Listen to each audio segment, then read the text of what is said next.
I love so many things about it. The space has a really great energy. I love the way my house feels. I love that I know where all of the studs are. I love that I know the different images that I see. Like there's a couple of boards in the small loft. The knots look like they form the face of a heron, which I just absolutely love. I owned 2 of my previous owned homes. I had mortgages, one in Winnipeg and one in Charlottetown. And I got overwhelmed with things and I couldn't sort of finish projects and do things. I also felt like I had to work. I always had to work. Mm-hmm. And now I am able to work, but I work only 28, 30 hours a week. I don't have to work full time. I feel freer to work fewer hours.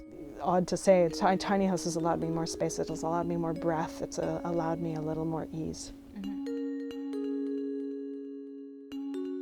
Because my house is on wheels, it did not need a building permit because it's a movable structure and not a permanent structure. And because it's built on a trailer base, it is also falls outside of zoning regulations.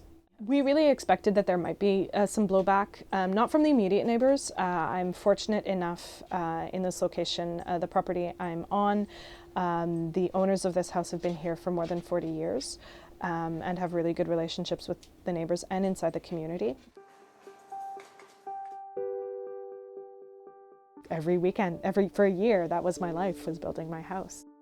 Materials cost somewhere around $26,000 to $30,000, and I spent $10,000 on labor. I tried to write really regularly and faithfully while I was building my tiny house, so just about for every week of build or every other week, there is a blog post about what we did in that particular step, and really tried to build my blog to face the challenges of this particular climate, because I hadn't found one while I was doing my research that answered some of the questions that I wish I had answered. And I started living in it at the beginning of May 2014. And then I wintered through the winter of 2014-2015, which in Quebec was really, really, really cold. And everybody asks how the winter was, and it was fine. I had been concerned about ventilation. Okay. Because I have spray foam insulation. Okay. So there's R25 in the walls, there's spray foam insulation inside the studs, and then outside the studs I have an extra inch of insulation. Wow. To give me about R25, and then my ceiling is at least R30 because there's 2 inches on the outside there. So that allows my house to be very well insulated, but because it's spray foam, it's also almost a perfect seal. And when you have a house, houses need to breathe. Mm-hmm. In this climate, mm-hmm. in the winter, condensation is a real issue, and that's not healthy for a home. So finding a solution for that became really important. I found a system called the Lunos E2 system, which has 2 fans. One is in the living room, the other one's in the bathroom. They work as a pair. One pulls air out while the other one draws air in. And each of them has a ceramic grill in it that holds on to the heat. And this is a European design. It's used in Northern Europe, so I figured chances are it'll handle here.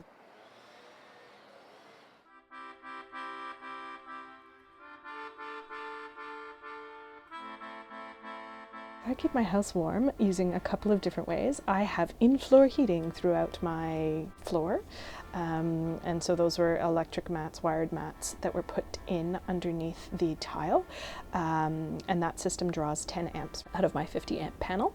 And then I also have a propane Dickinson marine heater that I use.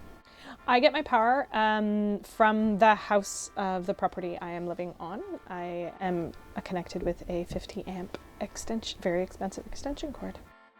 I have a potable water hose that goes from that same house, the property I'm on, and that runs into the house. In the winter, due to temperature, I hand bomb my water in. So I bring in 6 gallons at a time. I have a 6-gallon water bin that I bring and pour into the little water inlet that I have on my countertop.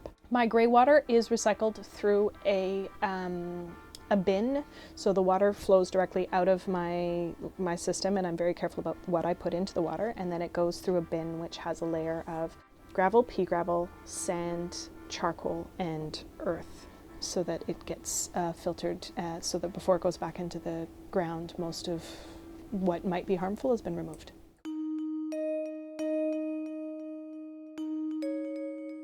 There's a whole bunch of different reasons why people are drawn to tiny houses and any alternative living solution, really. And for me, it resonated so strongly with me that it just seemed like it's right for me. And it's right for me for now, for the foreseeable future. I've built it so that if I have a child, I have a space for my child to live in, and I can still have the privacy for myself and my spouse and my child, or my partner and my child. And we can all coexist in a small space, which for a lot of people is very frightening.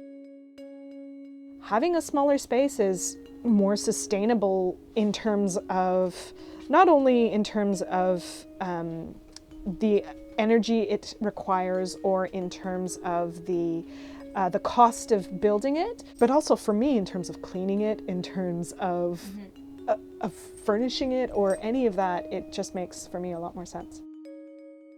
There hasn't been that many challenges living in it that I didn't anticipate. Some of the chores that I thought were going to be really onerous aren't so bad. Yeah. I've lived in my house for 1.5 years. For me, a big part of the appeal was building a house that I could move with, because I've moved so much. So it was really important that my house be on wheels. If my life takes me and needs for me to move 1,000 miles again, I can now take my home with me instead of having to sell my home and move all my belongings. We can all go together. And I built this house to be mine for the rest of my life.